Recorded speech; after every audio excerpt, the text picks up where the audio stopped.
photos to help Yeah. us just like pay for Hi all of that in everybody. the background. So our last paper this morning I don't think my is partner by would think so. Emily Simpson, who just received her PhD. Yay! This past June in History of Science here at OSU with a dissertation on Mars. What's the title? Mars and Popular Astronomy. There you go. And her talk today is based on a portion of that research. She is currently, to all of our amazement and wonder, teaching physics and astronomy here at OSU. Because, you know, she's a historian. And teaching them all history of science. So this is a good thing. So today she's going to be talking about ant races and exobiology and Harlow Shapley. So this should be a lot of fun. Can everybody see? Mhm. Okay, so Kevin was talking about how much historians like rises and falls of various things. And I think another thing that historians really like is connecting two things that at first sound completely unconnected, like ant races and exobiology. And so the origin of this research is actually, it's pretty closely aligned to my dissertation research, but it actually happened early in my graduate studies here.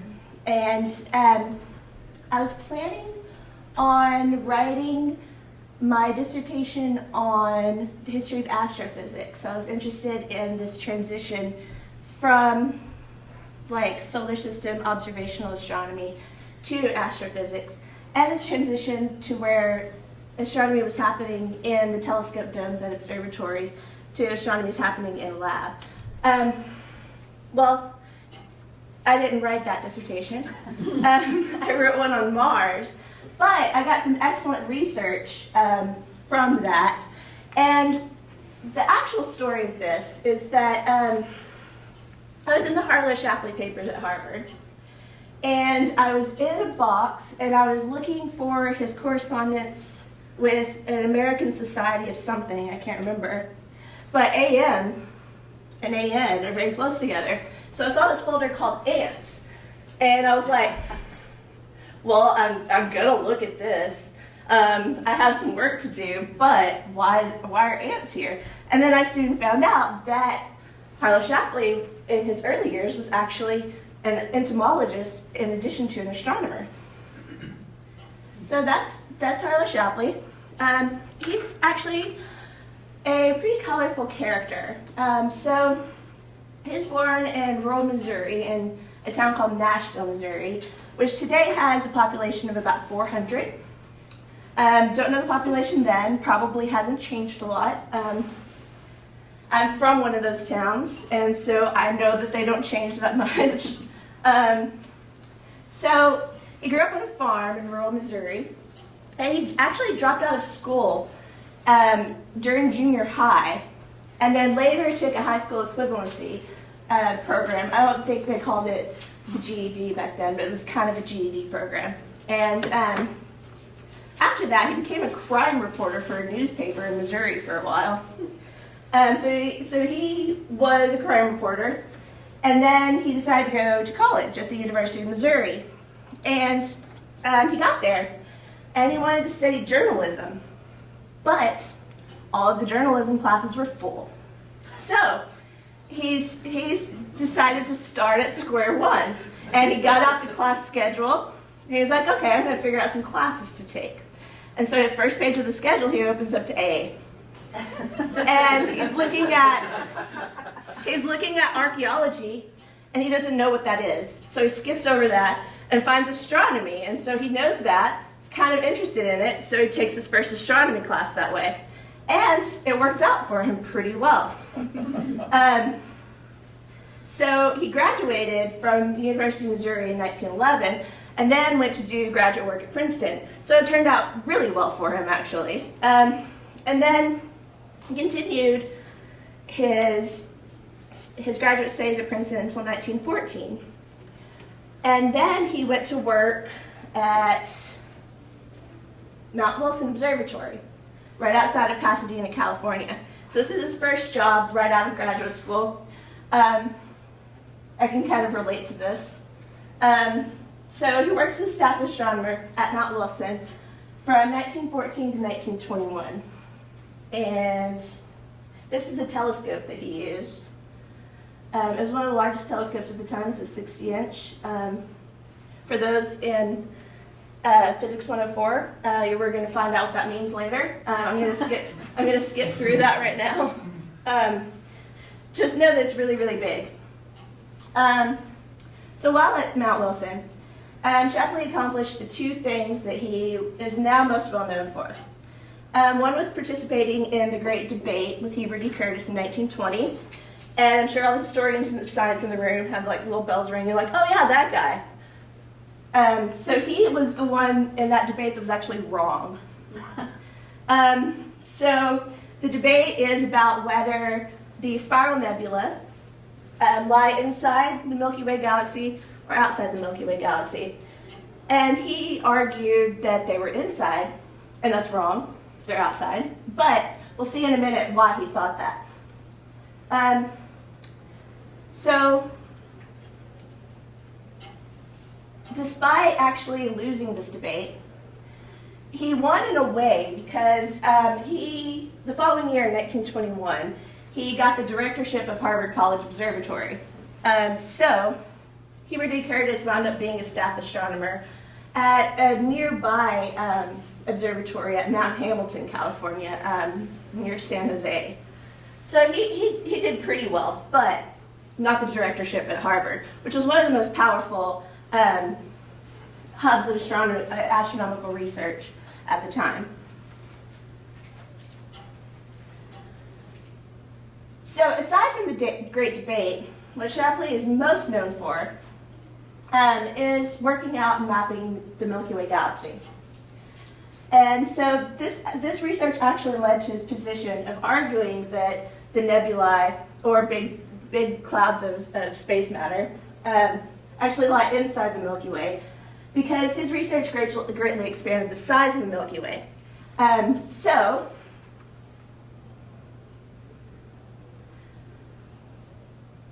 this map down here, get the pointer. So this is one of the first maps of the Milky Way, and it was made by Carolyn and William Herschel in 1785. And so it's thought that we're roughly somewhere around here. And this basic outline was in effect until the early 20th century. It got larger, it got more precise, but the basic shape, oh, spoiler, the basic shape stayed the same. With astrophotography, it got more precise, but generally speaking, the Milky Way was a lot smaller before the early 20th century, and we were very close to the center of it. And the way that they calculated this was painstakingly measuring individual stars and mapping them out. And that's problematic for several reasons. So the assumption that made us be in the center is that there were approximately the same number of bright and dim stars in every point that you look at in the night sky. And so it was assumed, oh, we must be somewhere near the center. But the problems with that is that first, it makes assumptions about brightness and dimness of stars, which is usually related to distance, but not always. And then the second, it did not account for space dust, which was obscuring some of the light.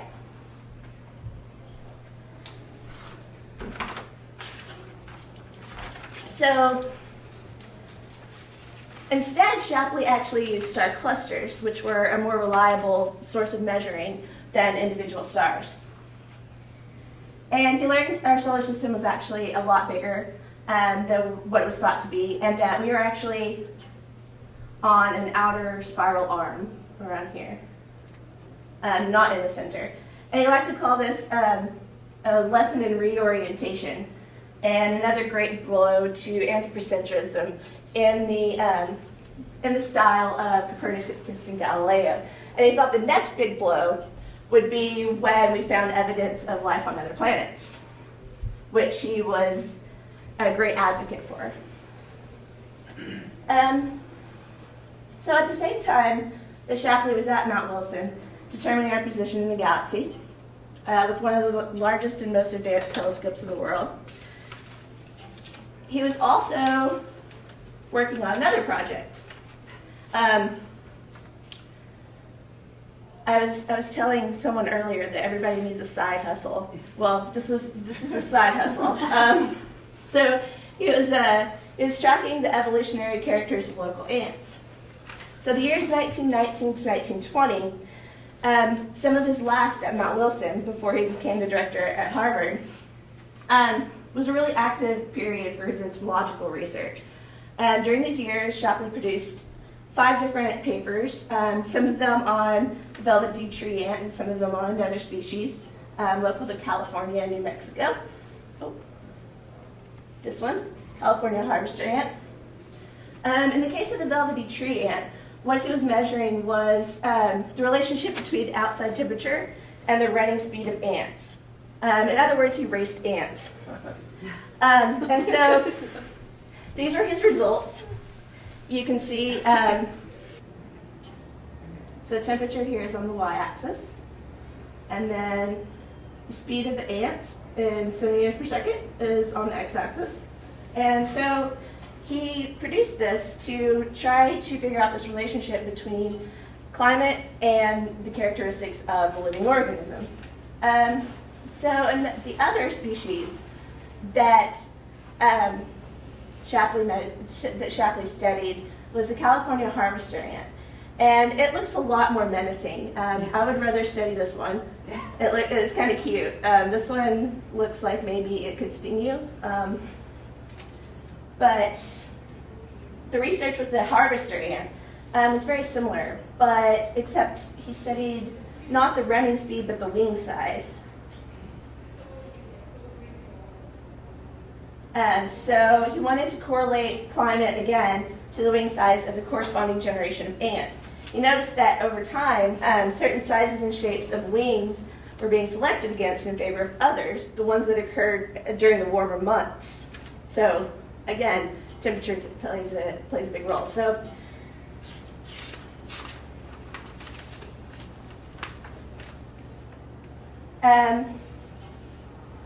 while this first seems a pretty peculiar, maybe eccentric pastime for an astronomer to be at the grounds of the observatory collecting ants and racing them, I believe that it actually proved to be influential in his later ideas on how life develops in the universe, and particularly in other planetary environments. Shapley also saw his entomological work as really very important because he published 5 papers about it. And he, in addition to these articles, he also corresponded and took part in the scientific community. And he corresponded with entomologists and other biologists at UC Berkeley, Harvard, the University of Chicago, Scripps, the New York Zoological Society, and the Smithsonian.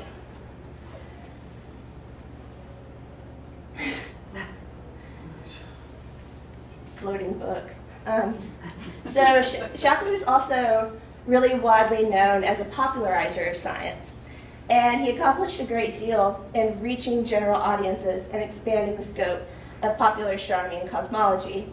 His 1959 book, Stars and Men,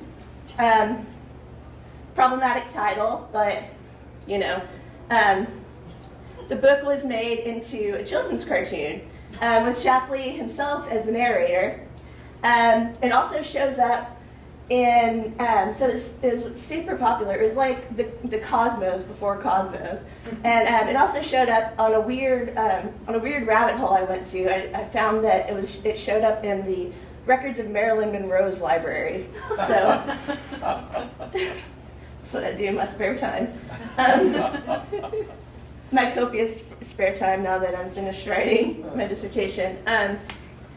So as Shapley explained in As Stars and Men, both the book and the cartoon, life in the universe is a simple matter of chemicals and energy. And because of that, it can and does occur everywhere in the visible universe. And this connection between life and environment is something that Shapley continuously stresses and builds throughout the book. So according to Shapley, life is tenacious, tough, and persistent when you give it time to adjust to varying environments. And because life can exist in the harshest conditions of Earth, deserts, ocean floors, caves, Devil's Hole, and it seems likely that it can persist in various environments throughout the universe. These connections between planetary environments and qualities of life forms harken back to his work with ants in the 1920s, especially the temperature speed curve. So, in his entomological work, Shapley quantified the relationship between ants' physical qualities and varying environmental conditions surrounding them. Decades later, he used that same close relationship to remark on the origin and presence of life in the universe. And wherever chemical, geological, and climatological conditions are right, life will emerge from inorganic matter. So Shapley's early work in relating organism characteristics to environmental conditions influenced his later views about what life may look like elsewhere in the universe. So that's the topic of my paper. And so this basis of evolution in the universe at large and beings being affected by conditions of their environment is really crucial to his cosmological outlook. And what I'm trying to talk about is the origins of this, that it started not with thinking about the universe, but it started with thinking about ants. And let's see. Yeah. Okay, so this is a clip from the cartoon of Stars and Men. It was produced by Faith Hughley, and it's narrated by Shapley, so you're going to hear his voice. Life on Earth has wide adaptability. But there are limits.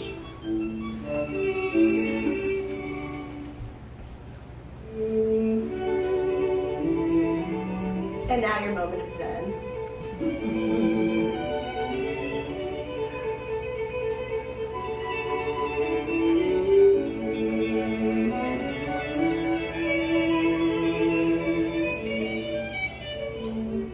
Life cannot exist in the extreme heat of a star, nor on comets, which are too thin to hold an atmosphere.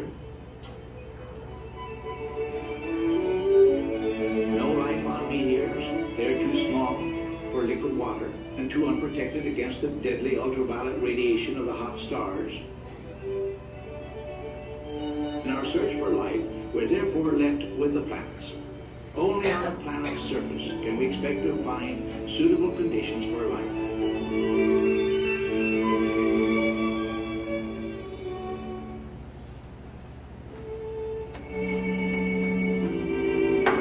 Planets on which life can emerge must be neither too near their suns nor so remote that the cold is unrelieved.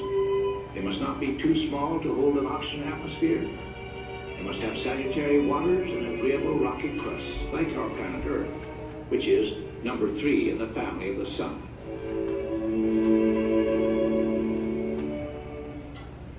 The fact that life started on this undistinguished planet, on the Earth, and succeeded in holding on and growing here naturally is by itself nearly enough assurance that life is a cosmos-wide occurrence.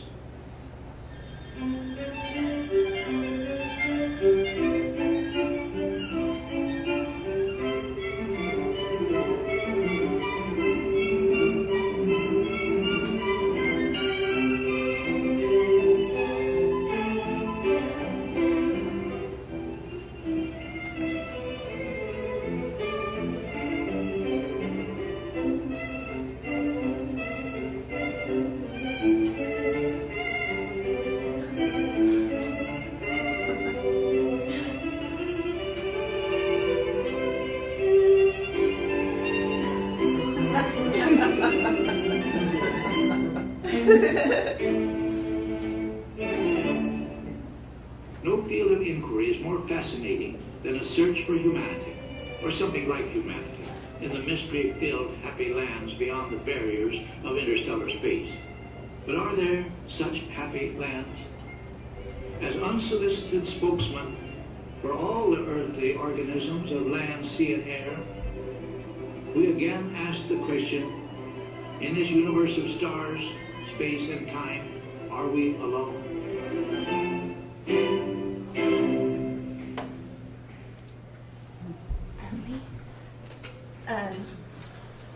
So, as you can see, even in this children's video, based on his work and narrated by him, that the idea of life on other planets and the idea of finding suitable environments is very prominent.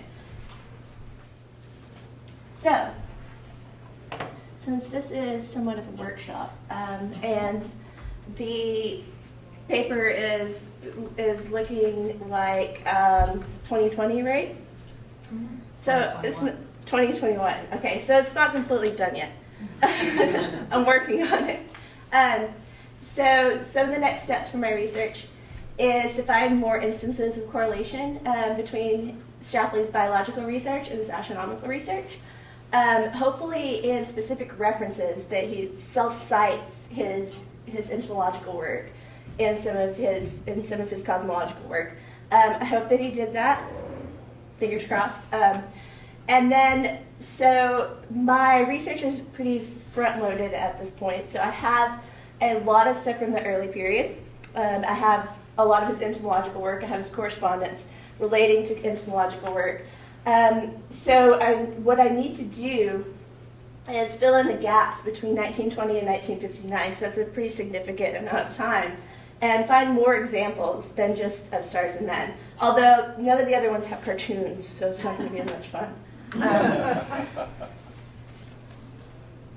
And then I wouldn't miss the opportunity to plug our OSU's Astronomy Club, which I helped found in 2016, and it's progressing fantastically.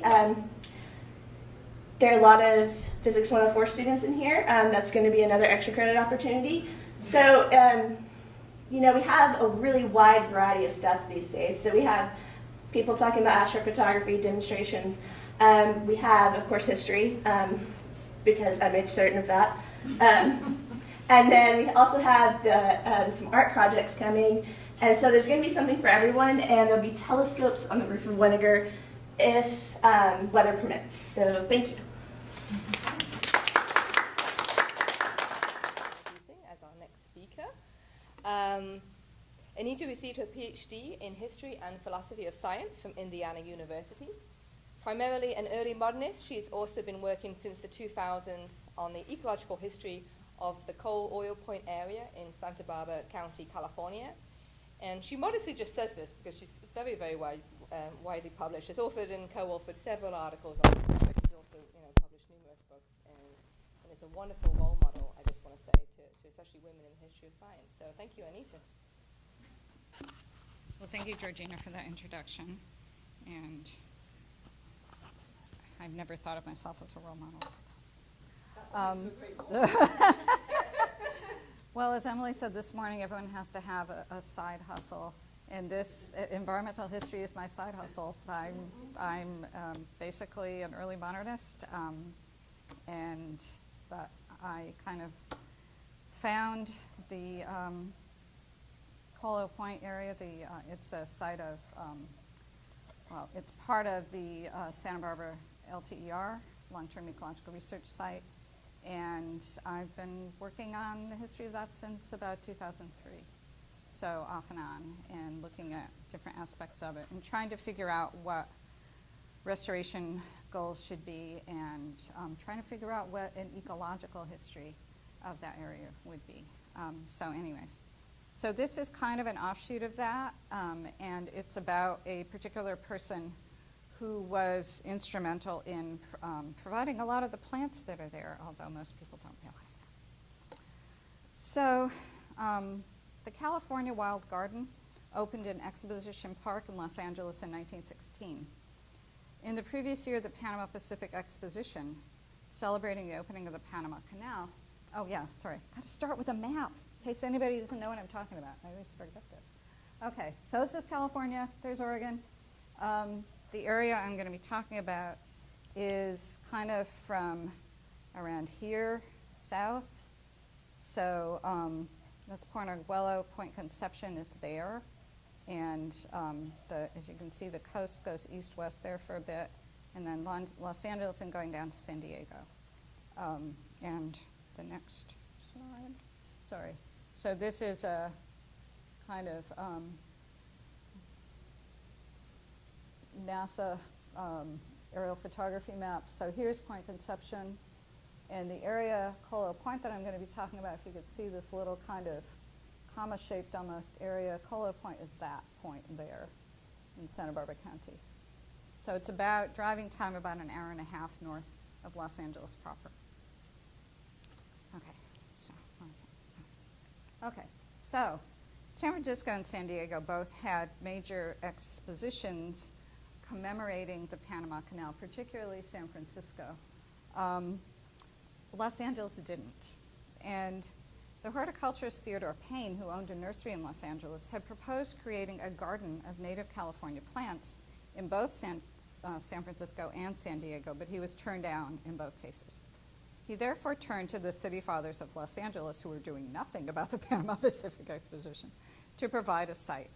And they provided 5 acres at the recently inaugurated Exposition Park, which was previously an agricultural fairground just south of central Los Angeles. And this is where the Coliseum, not the Coliseum, but where the Olympics later were in 1932. It's right near USC. It's where the Science Museum is now, the Natural History Museum in Los Angeles. Although Payne wanted the garden to open in the spring of 1915, grading, pulling weeds, and installing sprinklers took longer than expected, and the garden only opened to the public a year later. And I haven't been able to find a picture of it, but this is basically an ad, I think probably a newspaper ad. Public attention is called to the wonderful display of California wildflowers now to be seen in the wild garden. Mr. Theodore Payne expects to be on the ground Saturday afternoon to meet and talk to the visiting public on the wildflowers of California. Payne intended his wild garden to be a microcosm of California flora, following perhaps unconsciously a model of botanic gardens dating back to the 16th century, although without their additional emphasis on medicinal plants. Payne's garden included, quote, a sycamore grove, an oak grove, a redwood grove, a big tree grove, and a grove each of Monterey and Torrey pines. It's all on 5 acres.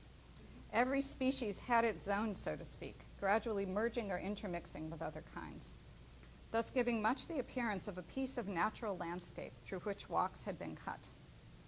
End of quote. Payne had collected many of these plants and their seeds himself on regular collecting excursions throughout California, which he then sold in his seed shop in Los Angeles and to growers throughout the country. So today I want to talk about Payne's wild garden and the promotion of native plants around the turn of the 20th century from 3 perspectives. Payne took part in a wider project of what I call boosterism that promoted California, particularly Southern California, as an idyllic land of sunshine, of unlimited possibility. In this view of California, it was not only a political entity, but, to use an anachronistic term, a bioregion. California native carried a particular meaning. At the same time, this expansive notion of California also encompassed a conscious introduction of non-native plants, especially the eucalyptus, in which Payne also took a leading role. Secondly, Payne's role in the establishment of botanic gardens devoted to native plants in Santa Barbara and Santa Ana both perpetuated this view of California as a bioregion and gave it scientific legitimacy, since in 1919 Payne became president of the Southern California Academy of Sciences and had long been an active member. Finally, I'll look at Payne's role in providing plants for test plots that ecologist Frederick Clemens established near Santa Barbara in the 1920s and 30s. Clemens employed these plots to test his ideas about evolution and adaptation, but the ultimate fate of these plots encapsulates the slippery and ambiguous definitions of native and invasive that continue to complicate restoration efforts. The idea of sustainability runs through all these episodes. Is the garden a sustainable landscape? What does it mean if the eucalyptus seems to be the most sustainable landscape of all? In the early 1930s, Payne was described as one of, if not our greatest, conservationist. So what did that title mean? Here's Theodore Payne. Theodore Payne was born to a Quaker family in the British Midlands in 1872. He trained as a nurseryman and immigrated to the United States in 1893 when he was barely 21.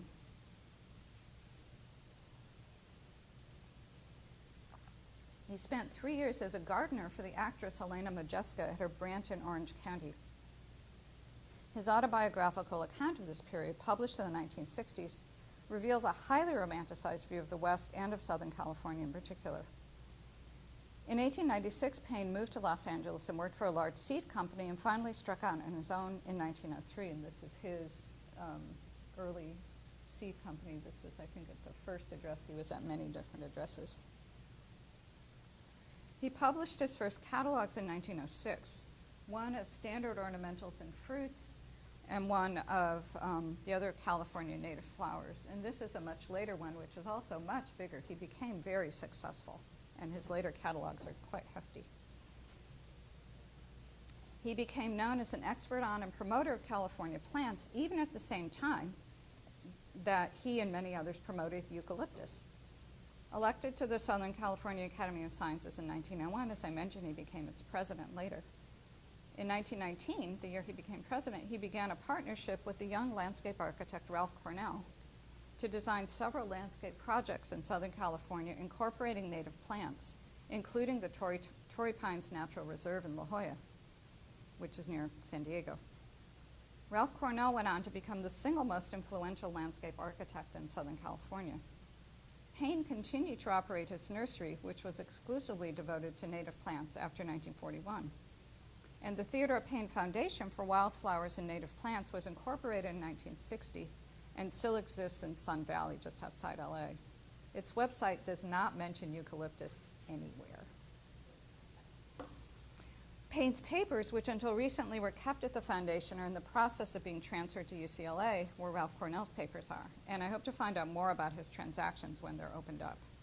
And some of his papers also exist at the Huntington Library in San Marino. Now, Payne came to Southern California during a time of enormous growth and change. Magazines such as The Land of Sunshine, over here,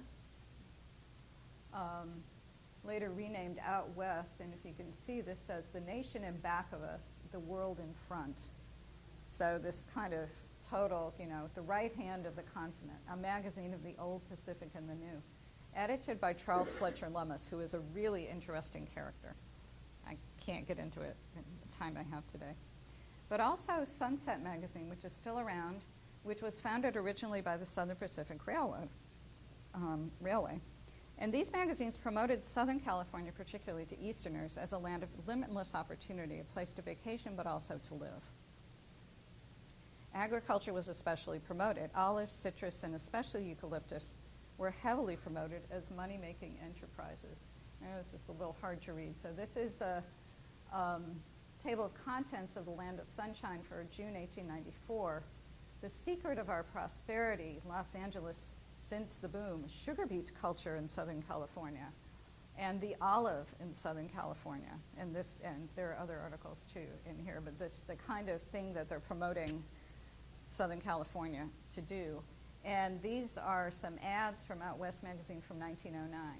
California land, eucalyptus land for sale. We plant it to trees and care for it. We provide a market for the crop, and so forth and so on. A savings bank investment. No risk, no worry, no work. Absolutely safe, and the most profitable crop grown. And then we have irrigated farmlands in Fresno and Merced. More eucalyptus, and this is my total favorite, Hemet. Investigate this valley. It will pay big dividends in health and prosperity. Well, there is no actual water in Hemet, but they did build a dam at some point, which provided, then there was a reservoir. But to say that this is, there is like natural water there is a bit of a misnomer. Just a bit.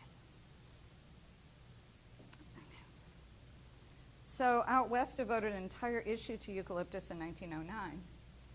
What's that? The eucalyptus number.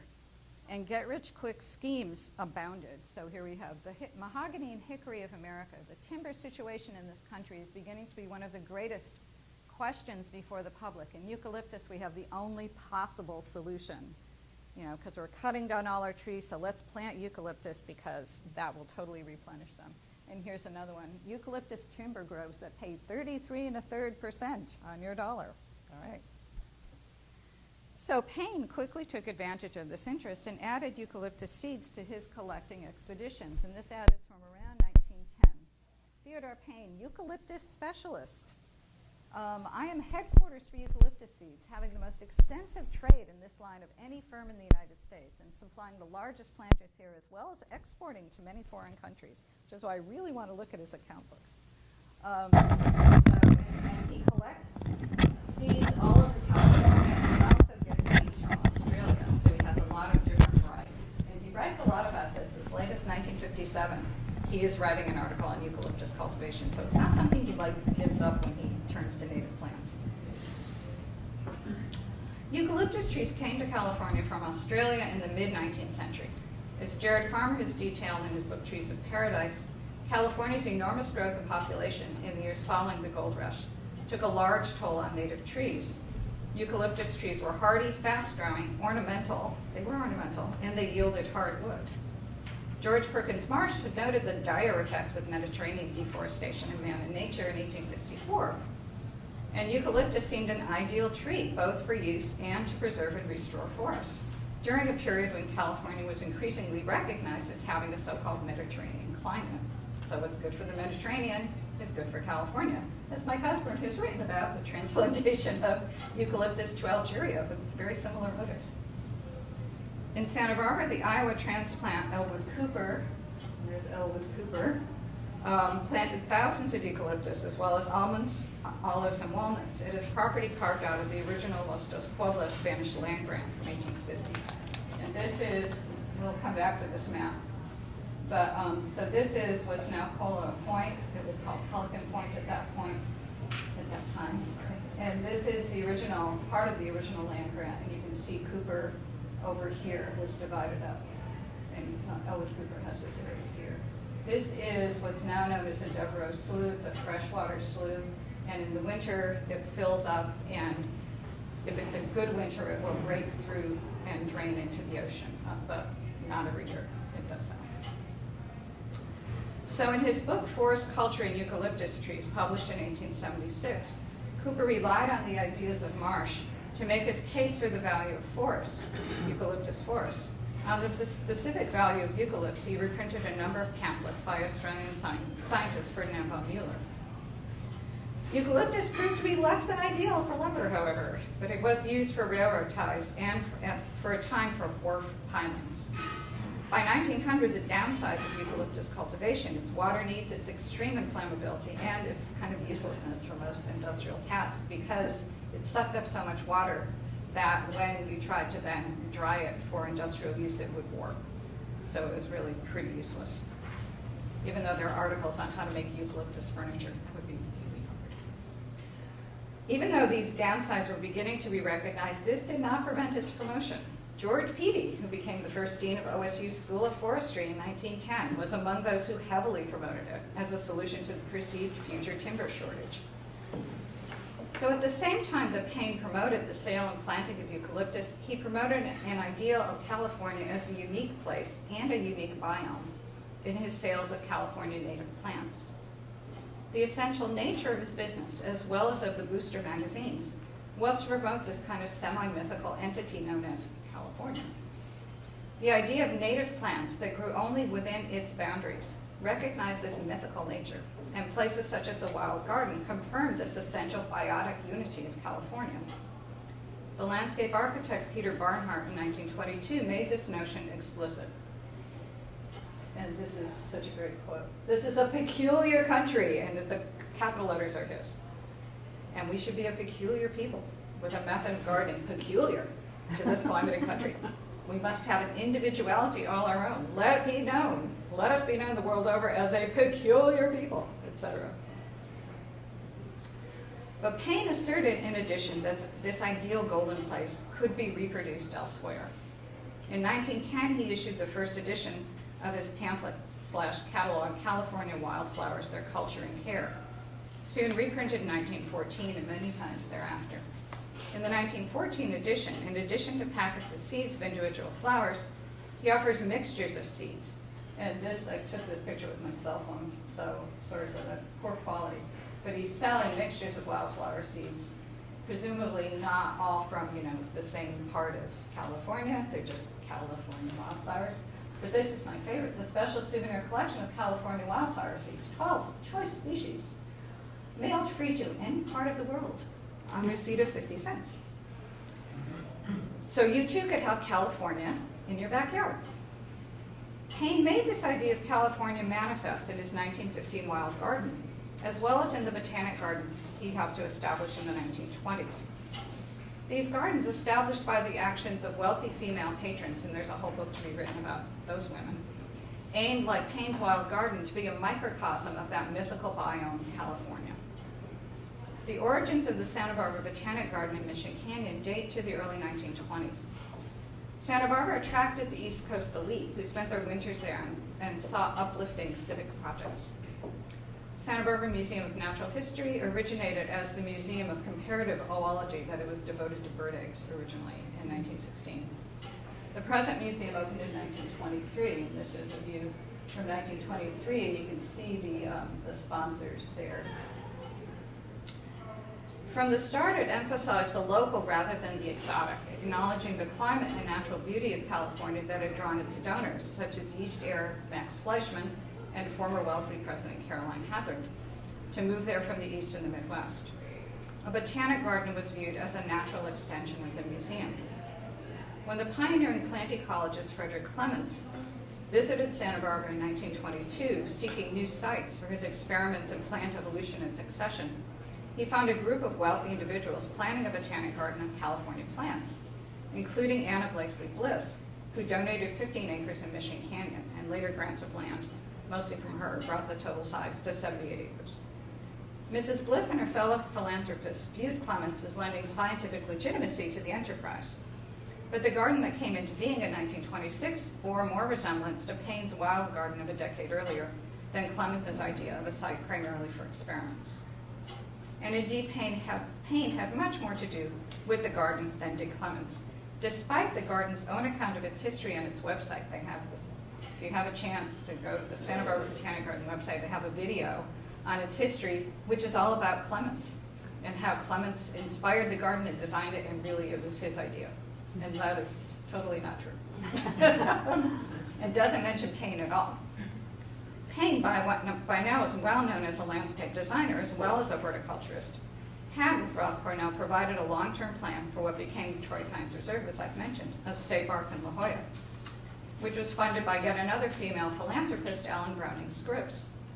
Payne undoubtedly provided native plants to the park. Let's see, here's Torrey Pines. 3 years after the reserve was established, Payne contributed to the design of the Santa Barbara Garden, and by his own account, he provided the greater part of the plant materials used there. A 1944 guide to the garden affirmed its role as an educational rather than a research institution, whose plants may respond to horticultural treatment and make desirable garden plants. So this is definitely not a research garden. Clements did get his test sites, as we'll see, and Payne played a role in that as well. The garden that began construction near Santa Ana in Orange County, also in 1926, was a somewhat different enterprise. Susanna Bixby Bryant, whose father had purchased the Spanish land grant known as the Rancho Santa Ana in 1875, set aside 160 acres of the vast holdings for a botanic garden, again of native California plants. And this is interesting because it's not at its original site. It moved to Claremont in 1951, I think because they wanted to develop that area in the Rancho Santa Ana. Bryant herself lived in Los Angeles only a few blocks from Exposition Park, and so she undoubtedly knew the wild garden and aimed to replicate it on a grander scale. While Bryant enlisted scientists and garden experts from as far away as Boston to make her dream a reality, she relied on Payne to help with design and critically to provide plants. Indeed, Payne was among the few whom Mrs. Bryant and her landscapers trusted to provide genuinely native plants. And in a testimonial in 1932, Bryant acknowledged Payne's invaluable service, as did Elmer Bissell, the director of the Santa Barbara Botanic Garden. Bryant particularly noted how difficult it had been in Santa Ana to propagate plants from seed collected in the wild, and praised Payne for his untiring efforts in propagation and domestication, allowing wild native plants to be grown in gardens. So finally, let me return to Clements and a different kind of gardening, one whose effects remain to this day.